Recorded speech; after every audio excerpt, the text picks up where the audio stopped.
was. And we've talked about that one, Carl. I think we're going to put it in the menu sometimes. Now, we're on Inisturk now, my favourite place of all places.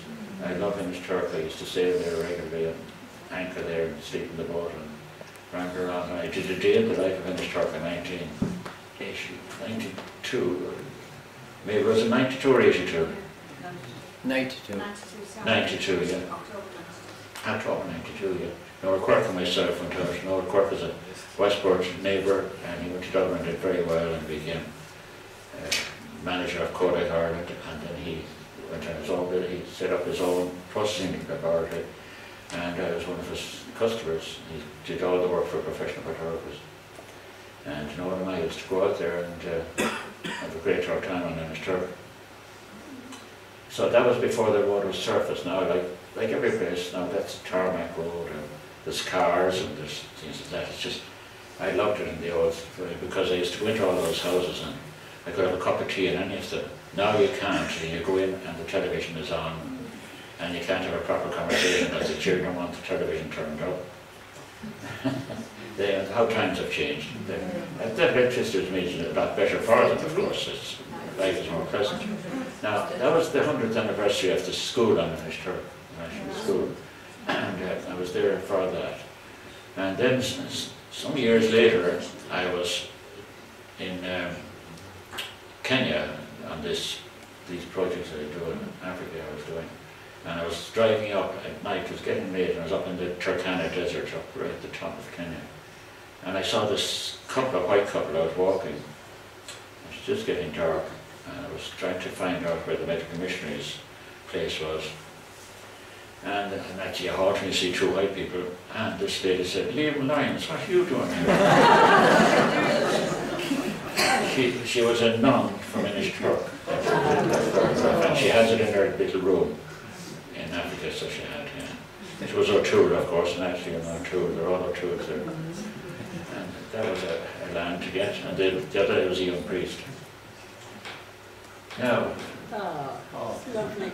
Nice day. Enda's best friend, my man's best friend, Brenda, or Enda, he's after a walk on the island, and he was having a drink, and that dog, on that would travel with anybody that was going around, doing the walk around the island. So that was Enda.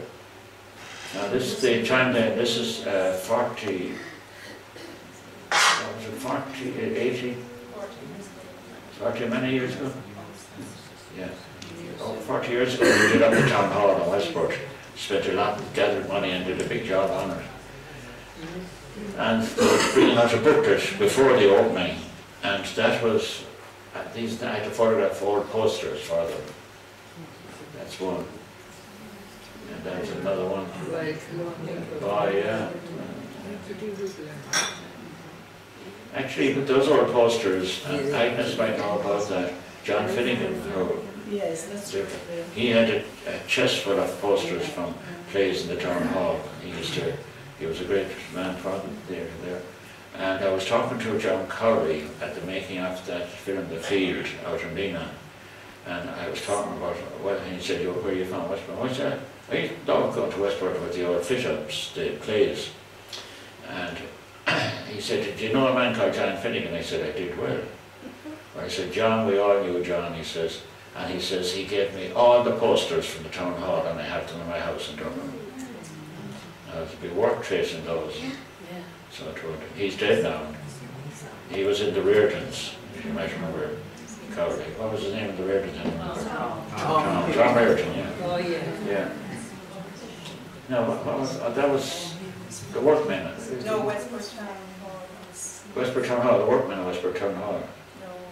Well, they're not. And there was the caretaker, I think, John Brady.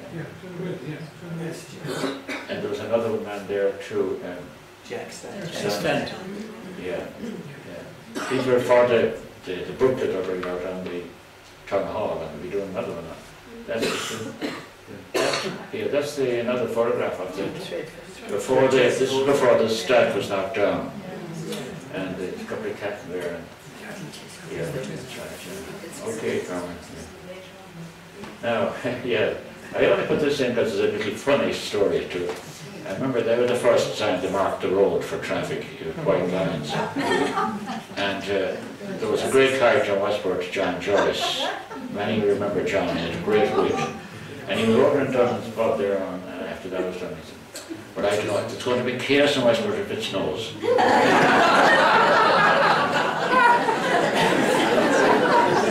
John was great, yeah. He used to try and be beside him at a football match, because his comments were marvellous. You know. Ned Blake was very small ref, and he used to show, cut the grass and let the ref see, you know. Great. Now, this was Jury's Hotel at the time, and now it was great to have a hotel of national quality coming to Westport. It was very interesting at the time, but they didn't stay, unfortunately, and it changed hands many times after that. It's now the Woods Hotel, but much extended now. Sure, James Street, why that's there. That house there now, that was Staunton's shop, and the family lived over. In all of those streets, James Street and Shop Street and Bridge Street particularly, families all lived over the shops. Every house in it nearly had a family over it, which meant there was a great lot of young people around then. I see Hugh is here, Hugh O'Malley. You'd remember all of those people that lived in those houses, Hugh.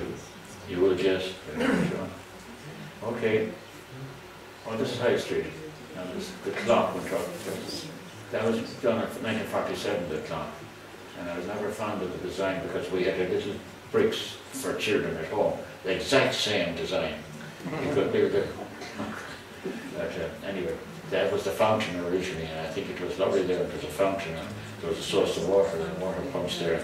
People used to gather there for markets and that. Some of the old Lyons pictures are from the fountain. That was Richard O'Malley's. Yeah, Richard O'Malley, Dick O'Malley. And then the Bank of Ireland went up there, not tours. Okay, yes, but Beale Street and High Street, they weren't surfaced, they were rough surface because they were urban roads, they weren't county roads. The Kew Road was and Bridge Street was county road.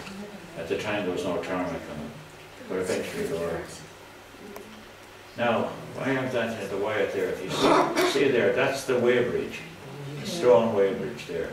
And Jimmy Ford used to be in there when the farmers would come with the carts of potatoes and whatever, and they put the cart onto it and they weigh it, and then they take off the potatoes, and the difference then was the toll he'd charge for the people who had the tolls of McGarry from Castlebar. And how I know that was, during my summer holidays I used to collect rent and rates for Charlie Gavin during the summer holidays, and I'd have to be after McGarry trying to get the rates from him, and he'd be trying to get the money out of the farmers. It was a real tussle. And there's Kelly's, that beautiful doorway in Kelly's, thankfulness right there. But that lovely building in the way there. Okay, now, this is the, see the buses, this was all the buses in the Mala. That was the bus stop in Westport, that's why you left that in there. People don't remember now, but it was where you got your buses. Okay, that was the textile factory then, it was finished, completed, yeah. I did an awful lot of weddings, nearly 2,000 weddings, and no wonder I'm crippled, but photographers used to come from around the country, and the reps would be telling me about this fellow's new ideas and that, and gosh, they were always turning up to see, looking for tips and that. And this fellow came on there and photographed me when I used to put a little bit of humour into some of them, like the couple kissing behind a tree and others peeping around, I think, things like that, silly old things. But anyway, go ahead, Colin. Yeah. Oh, that's nice. Yeah. The bridesmaids. Bridesmaids. What am I doing there? At her dress. Fixing her veil. Fixing her veil, yeah. I used to have to fix her dress too. I put my hand under more bride skirts and the husband's looking. Fixing this. Okay. And ignore the other taken. And Carmer put them in. I didn't even know she was putting them in. Yeah, giving orders. Is that Brafey House? It is most more likely in Mary House. Oh yes, Yeah. it will be Gravy House. Yeah. And see, if I went down like that, I wouldn't be able to get up. But what I used to try and do with weddings, try and locate the couple through the seasons, so that when they'd see the daffodils again, or the leaves, the rustic leaves, or the buds on the trees that they associated with their wedding day. Maybe they want to forget it sometime. I used to give it huge weddings. Yes. These were sort of the promotional shots for Westport House and the caravans. The horse-drawn caravans were new. And we used to do them black and white for them, and then this colour started to come in. Go ahead, Connor. Oh, now, I sold that place on Bridge Street after 9 years, the place you saw. And I bought the place across the street. Now, that's not in sequence, Connor, for some reason. Huh? Don't think they're the way they have. Yeah, I know, yeah. And this was after I bought it. I put in 3 arches, because there was an arch there already. So I wanted to display landscapes and photographs inside there. So I changed it to 3 arches from the traditional type, which was nice too. And it was a lovely front with the windows, instead of just straight concrete and windows. It was very nicely done. That was done between 1914 and 1918, because the landlord was MacDonald, and the story was that MacDonald was 4 years at the front. That could be like the war was 4 years, 14 days. Oh, yeah. Yeah. And that's the one to finished in Wednesday. It used to rain even that time too. Anne Chambers became a friend. Yeah. Anne did the biographies of Grace O'Malley going away. And I helped to get her access to the files in Westport House, because I was very involved in Westport House and they didn't know her. A lot of people wanted to read the files in Westport House and they couldn't trust them. But Anne got in it, she did a great job. And yeah, she's written many books now. This was all part of the horse-drawn thing from Westport House, just for some horses there. Yeah, go ahead, Colin. Now, this was interesting. He was saying if you could get a nice photograph of the caravans. And I was coming in from Clifton from a wedding, and I saw these and I passed them out, and I couldn't believe it, because all the telegraph wires and poles and all were taken down for the making of the field. Oh, yeah. And it was perfect for me, and that's a perfect picture of the mountains and all the covered wagons. So that's how that picture came about. Now, that was the Mile River when they were doing renovations on the bridges, and the water was stored up and the growth started. But you'd see after that then the work was done, and you see that the work, they had to do a lot of support work there, and then it was done, everything was clean, they cleaned the river. And it's ever clean ever since. Yeah. Now, this is the Wyatt Theatre. I was on the Westport Arts Committee, and we were very anxious then. We were going very well in Westport Arts. We used to have a lot of programming, a lot of their events in Westport House, and we had great houses in Westport House, and lovely concerts there.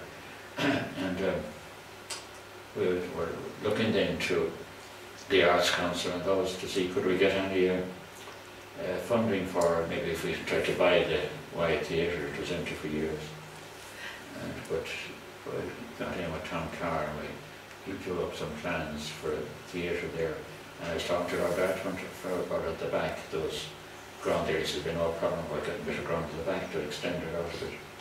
And that, but it didn't come to anything. We weren't able to get the funding, or he weren't willing to sell either.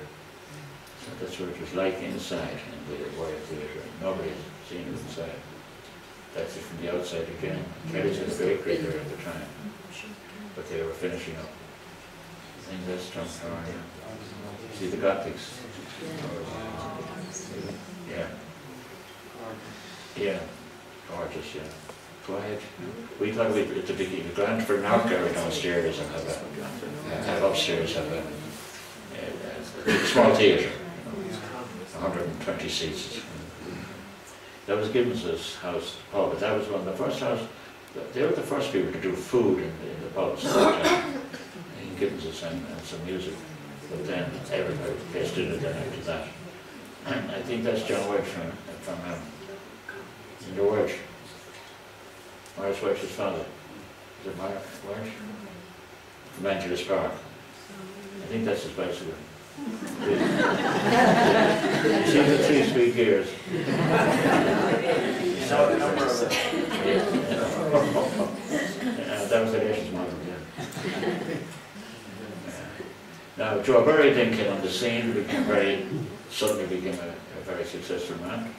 He had a printing works and he kept developing it and expanding it at a great rate. He was lucky he fell in line with everything coming here, and he got the pharmaceutical work, specialised printing. He got if certain equipment was needed for it, he'd get it. And he told the bank, I get it whether you like it or not. And I had to worry about them, but he did well. And he was a great person, a great character, and a real Westport man. He never changed, and sadly he died from cancer and smoking. But always green shop, I loved that shop always. It was lovely going in there with the things all hanging from the ceiling, the couples, it was lovely. And Johnny and Morris, they were lovely to go into. All those extra things. It's sad we don't see those anymore. Actually, before Johnny closed the shop, he got me inside to photograph everything inside, and he's an album of the whole thing. Which is nice. Okay, Carmen. Yeah, this was the cave kitchen on Black Boutique. That boutique was overhead, you know, that was Colin Feeney's. A lovely confection. It was Mary, it was a great confection. And Sean Stanton and I and Sean Rice would go up there at 11 o'clock if I was in Westport for a cup of tea at 11 o'clock around here. And Anna would be giving out yards to them and to me because there was so much work to be done, and giving out to Sean for taking me away. Now Shanley's brothers, yes. Yes. And then they changed it after to boutique first, to Miss Shanley boutique. We'll get to that after, yeah. Okay. Now, remember the traffic. There were two-way traffic, you can see, going everywhere in the this week, chaos on the street. And horns blowing and lock up. And then they decided it would be a one-way system, and there was objections. Most of the people in the street objected to the one-way system, and there was a petition going around, and I wouldn't sign it. I felt just the way the car population was growing, there was no way you could have two-way system. And zigzag are gone now. Martin, listening to you one night, you were going down the street on your program, and you said zigzag was down at the bottom of the street. It wasn't. It was in the at the back of the Golden Brothers drapery. There was a boutique called Zigzag. Way after that now. Oh, after that. Yeah, when Ger Gerrity had a haberdashery in the same little arcade. Yeah, because that was Joe Burns, I think. Yeah. There after that, yeah. Hudson's shop never changed. I hope it never will. It's a beautiful shop. And old Hudson said was a great character. We had photographs, I think, in the last showing I had of him at 90-something, was a huge fish. And a great, lovely smile. He had a great smile.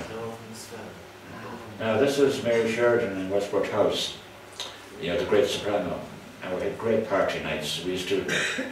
It's Michael Murphy here. Have you come, Michael? Yeah. Good man.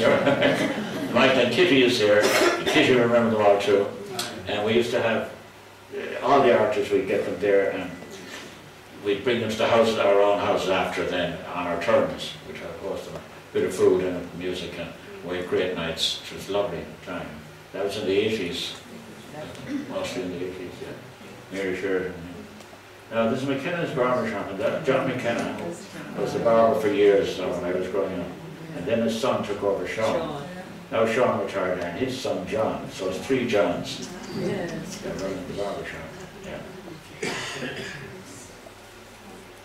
This is the opener of Shanley's boutique. And they had Mikey O'Malley from the Malley. He was a carpenter, he was a great character, and he did all the carpentry work. And Peter said he wouldn't have anyone else but Mikey to do the opening. And Mikey did the opening. And that was it. It was Miss Shanley it was going. Yeah. So nostalgic. No, this is what I was An putting. EC meeting. Big what? An EC meeting. Oh, EC. Yeah, at the time it was called EEC. Yeah, in Westport House.